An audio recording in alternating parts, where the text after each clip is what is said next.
Hello and welcome to our channel. In today's video, we will explore the captivating biblical story of Noah's Ark, found in the book of Genesis. Join us on this journey through the sacred pages and discover an interesting curiosity at the end of the video. And don't forget to subscribe to our channel and activate the notification bell. The story of Noah's Ark begins with humanity turning away from God and surrendering to wickedness and corruption. In those days, people had distanced themselves from God, engaging only in evil deeds. They did not practice justice and laughed at their own wicked works. God, seeing all this wickedness, became deeply saddened, and his heart was heavy. He decided to send a flood to purify the earth and eliminate the evil. Among all men, Noah stood out for his righteousness and obedience to God.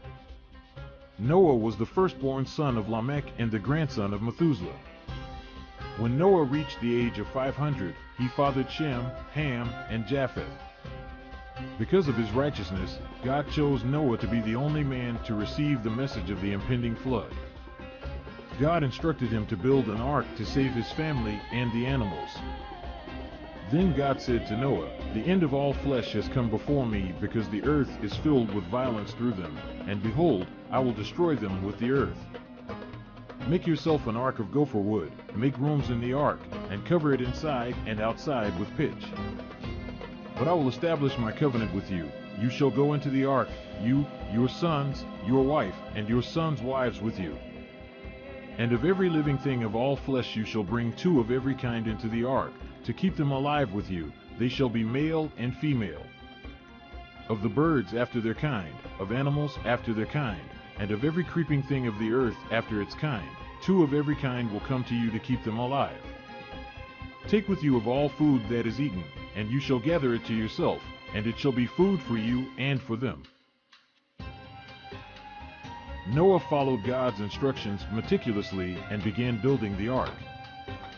The Bible describes the ark as 125 meters long, 28 meters wide, and 23 meters high, made of gopher wood.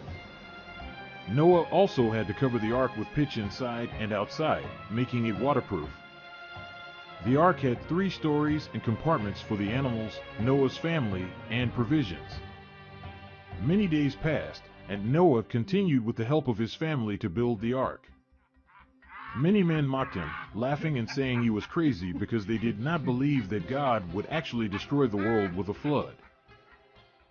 When the ark was ready, God commanded Noah to gather a pair of every kind of living creature, including birds, domestic animals, and wild animals. These living beings were miraculously brought to the ark by God, ensuring the preservation of the species after the flood. One by one, the animals arrived, and Noah led them into the ark. The moment was approaching, yet the people did not turn their hearts to God. After welcoming the animals, Noah's family began loading the ark with all kinds of provisions for themselves and the animals. Despite being an enormous task that took a long time, Noah's family believed in him, and together they had finally done everything that God had commanded them to do. Then they entered the ark. When everyone was aboard the ark, God closed the door from the outside so that no one else could enter. Even if Noah wanted to open it, the wicked men, seeing that Noah was right, rushed to the ark, but it was already closed by God. Then the rains began to fall. The water came from both the sky and the depths of the earth. Despair overwhelmed them as the water level rose rapidly. Rain, lightning, and thunder filled the dark sky. Despite their pleas, Noah could do nothing. The fate of the wicked lives of those people was sealed. The water continued to rise, and the people and all living creatures perished amid the turbulent and deep waters. It rained for 40 days and 40 nights. It was all storm and rain. However, inside the ark, Noah, his family, and the animals were protected, dry, and well-fed. Noah could hear and see the rain falling incessantly through the window of the ark. The sound of waves and thunder was terrifying, but he trusted in God. The whole earth was submerged, and all the living creatures that were not on board the ark perished. Then God remembered Noah, all the living creatures, and all the livestock that were with him in the ark. God made a wind pass over the earth, and the waters subsided. Finally, after 150 days, the waters began to recede. And in the 10th month, on the first day of the month, the mountaintops became visible. Noah opened the window but saw only water all around. So he sent out a raven, which flew back and forth until the water dried up. Then he sent out a dove to see if there was dry land. When the dove returned to him in the ark, because the waters still covered the whole earth, Noah reached out his hand, took the dove, and brought it back into the ark.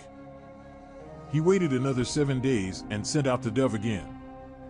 When the dove returned for the second time, carrying an olive leaf in its beak, Noah knew that the waters had receded and life on earth was starting anew. After a week, Noah sent the dove again, and this time it did not return, indicating that there was enough dry land for the animals and people to live.